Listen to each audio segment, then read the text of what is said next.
Hey everybody. Now this I'm gonna do in sections, but this breaks down what I figured out while doing the research about the cerebral spinal fluid, the chakras. Of course, you are the tree of life, which this kind of proves it, but it gives a whole different aspect. Okay. Okay.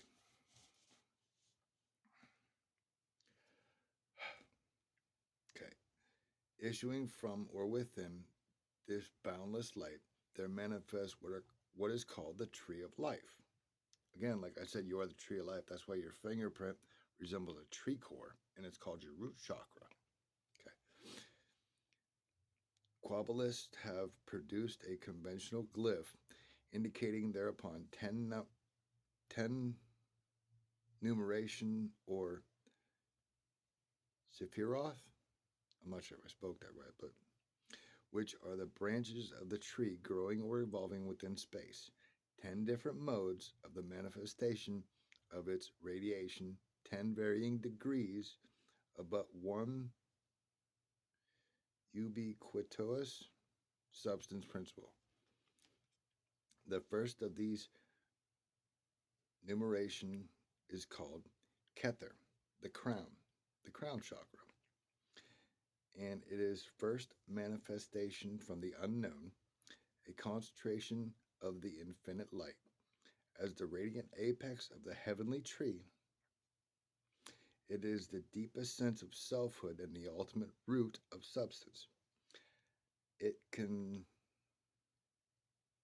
constitutes the divine center of human consciousness, being itself God conscious, the human God in the Bible.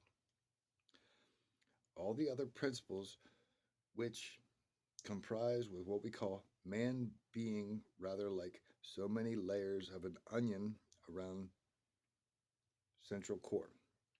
From this metaphysical and universal center, duality issues two distinct principles of activity. The one named Shakma, wisdom, and the other Bina, understanding. Here we have the roots of polarity, male and female, positive and negative, fire and water, mind and matter, like I say, dark and light, but these are two ideas of the noumena of the various opposites of life, which we have cognizance.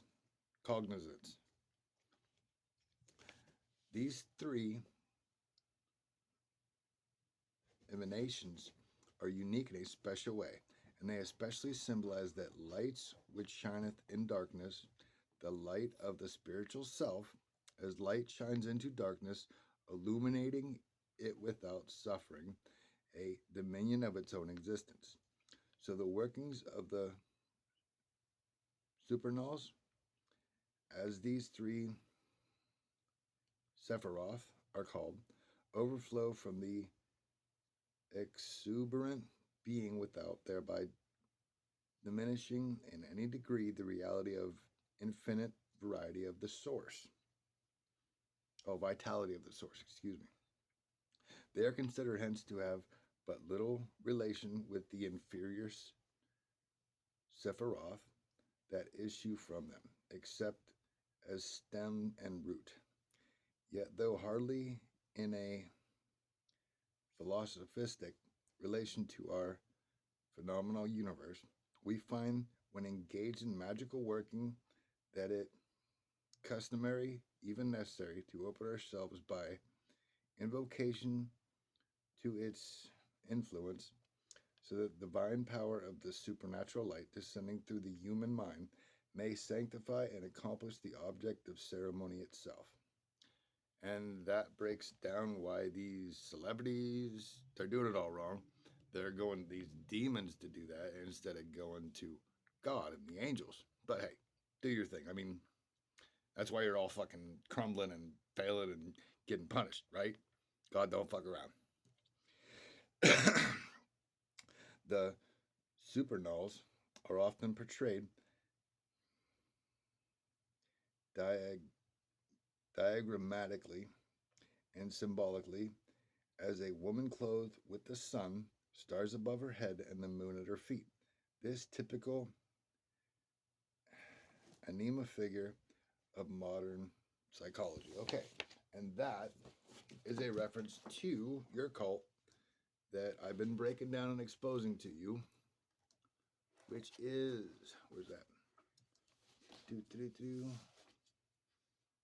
Wrong.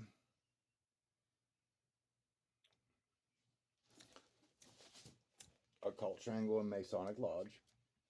The triangle with the all-seeing eye triangle on the pyramid. Yeah, on the back of the $1 bill. Okay. Then we have. Where's that here? Then we have. Oh, look. There's the X. The X-Men. X. SpaceX. Are you getting it yet? Magica. Codex Magica.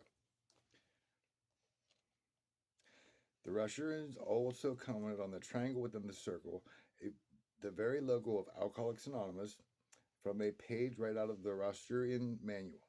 The figure at the left is the symbol of creation. Nehushtan, the serpent, also called Ouroboros, the serpent swallowing its own tail. This symbolizes perpetual movement